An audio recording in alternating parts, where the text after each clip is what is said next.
Pour-over coffee is an absolute favorite because of its simplicity. You just grind up your coffee, put some hot water on top, and when you're done, you can just chuck out the paper filters. However, this is one of the big variables that people don't realize, that the paper filter might be ruining your coffee that you otherwise might find enjoyable. That's what I'm going to talk about in this video.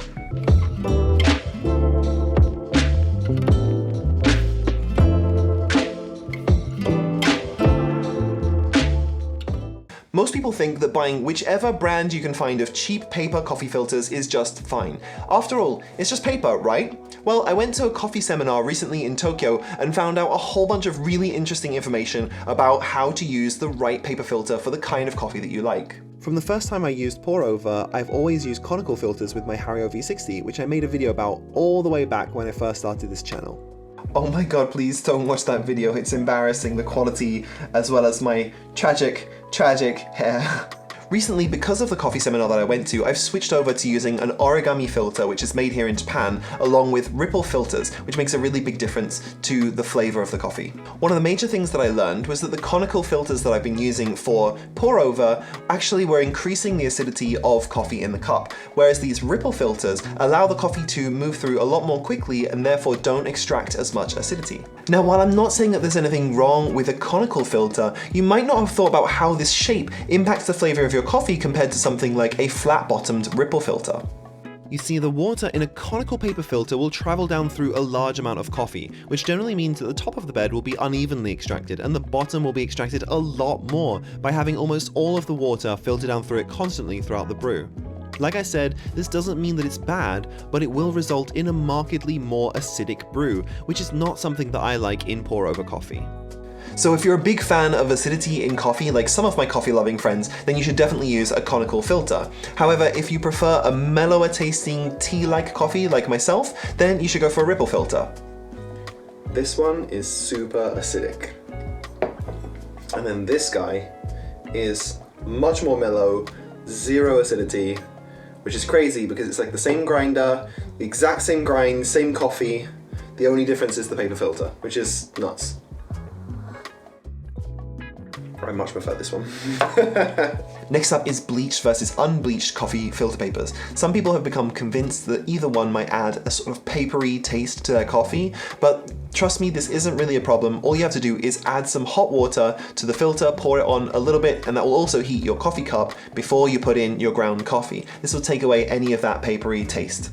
People also worry about chlorine being used in bleaching coffee filter papers, and that might have either an effect on taste, and it's also notoriously bad for the environment. However, most coffee companies don't use this processing anymore, and they use something called oxygen processing, which uses an oxygen-rich environment to naturally bleach the papers. It's nowhere near as bad for the environment, and companies like Kalita, Hario, and Melita are all doing this in their coffee filter papers. You should also consider whether you want to use thin or thick paper filters. Now, thicker filter papers will filter out a lot more of the oils that are present in roasted coffee, and that will result in a more clean, crisp tasting cup.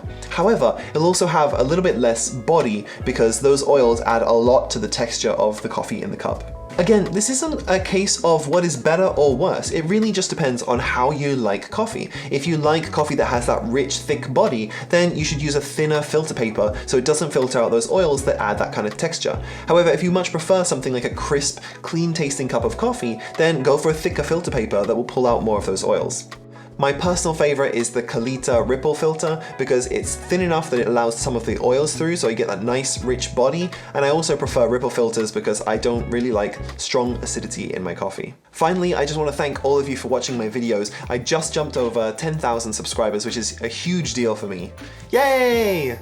That's so dumb. I recently quit my English teaching job here in Tokyo so I can focus on my online and marketing work, and that also gives me a lot of extra time to make videos for this channel. I'm also thinking of extra special content just for my Patreon subscribers, and once I get to 25 members over there, I'll be buying a piece of equipment every month to review and then send out to one of my members. So if you want to support this channel, you can do that at patreon.com/homecafe. Thank you so much for watching, and see you on the next one.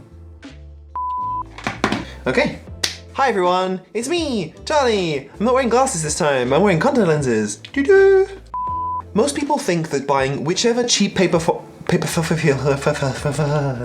Now, while I'm not suggesting that there's anything wrong with conical filters, you might not have thought about how this shape... Did I just spit? Oh my gosh, Charles. Now, while I'm not suggesting that there's anything wrong with conical filters, you might not have thought about how the shape of this cone impacts the flavour as opposed to something like a flat-bottomed as compared to something like a flat-bottomed ripple filter. Practice that more. This is like take 50. Why can I not get this right?